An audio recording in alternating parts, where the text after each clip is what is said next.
They have all the elements. Why do they have a space program? Is Iran going to go to the moon? No. They're trying to build an ICBM. No, but so that's a question. That's a question of intent. And by the way, they claim to have a space program. It's not a space program. Iran's not going to the moon.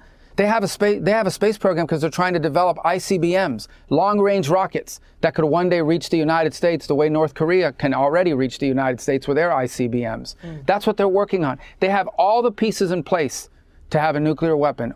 So today is June 24th, 2025, and just after the surprise attack from Israel and the United States that partially destroyed the Iranian civilian nuclear program, it seems they've already found their next target, which is the Iranian civilian space program. And this could be the second phase of this so-called 12-day war. So that's what we're talking about today. So the Iranian Space Agency was officially formed in 2004 and achieved its first orbital launch with the Safir 1A rocket in 2009. They now have at least 12 successful orbital launches, and they have around 8 operational satellites, some of which are launched by the Russians, who they have a partnership with. Now, this places it solidly in the B tier of the 12 countries who have ever reached orbit. They now have plans for several new generations of orbital rockets, and they hope to create a human spaceflight program at some point in the future.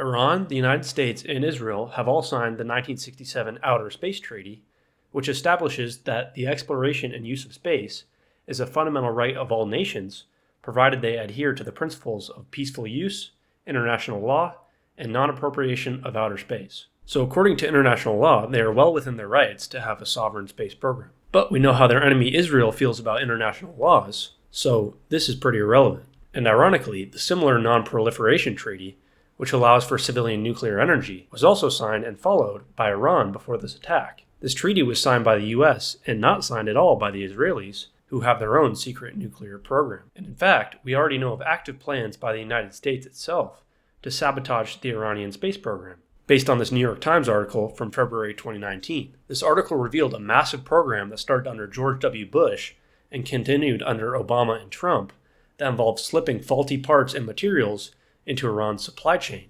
The CIA even acknowledged to the New York Times that it was still ongoing, and they also revealed that we had started targeting space launchers under President Obama. Now, 6 months after this article was published, in August 2019, Trump set out this tweet after a failed Iranian launch attempt of the Safir rocket. At the time, the controversy was around the rare release of surprisingly sharp intelligent satellite imagery, but the real story should have been his suspiciously timed claim that this was not direct American sabotage, which could be interpreted as a subtle acknowledgement of the sabotage program overall. A few months later, the US imposed sanctions to the Iranian space program, and in 2020, Secretary of State Mike Pompeo claimed that the program was, quote, neither peaceful nor entirely civilian, and that the rockets were identical to intercontinental ballistic missiles. So now this brings us to 2025, when the United States and Israel finally decide to directly bomb Iran.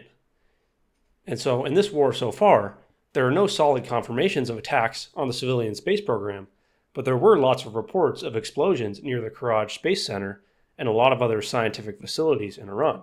But judging by Rubio's off-topic comment in that interview that I showed, and this recent ceasefire agreement, I think this could be the perfect excuse for the Israelis to start killing Iranian scientists again, this time rocket scientists instead of nuclear scientists, and instead of the fake weapons of mass destruction program, this time we will go to war over fake ICBMs. And of course, this is possibly going to provoke, real nuclear weapons programs or real ICBM programs. Although even this is probably not as likely as you might think.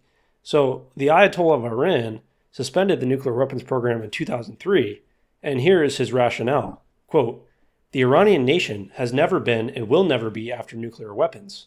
The Islamic Republic, logically, religiously, and theoretically, considers the possession of nuclear weapons a grave sin and believes the proliferation of such weapons is senseless, destructive, and dangerous. He has also never even threatened to launch a missile at the United States homeland, and is surprisingly based on Twitter. So, Americans should really not worry about this, and contrary to what the media will tell you, the country of Iran does not want to off themselves by the US or Israel nuking them in retaliation.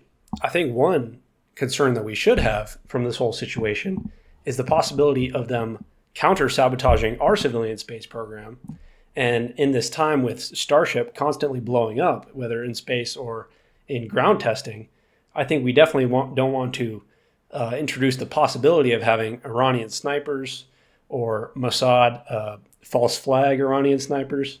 Okay.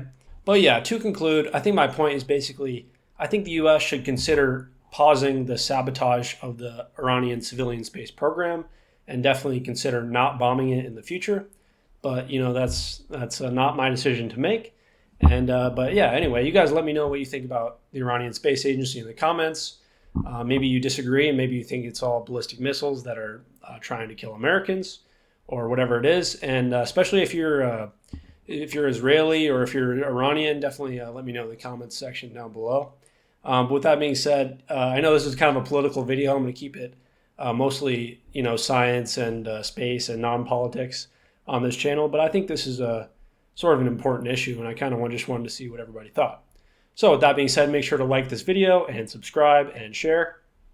And with that being said, thanks so much for watching and have a great day.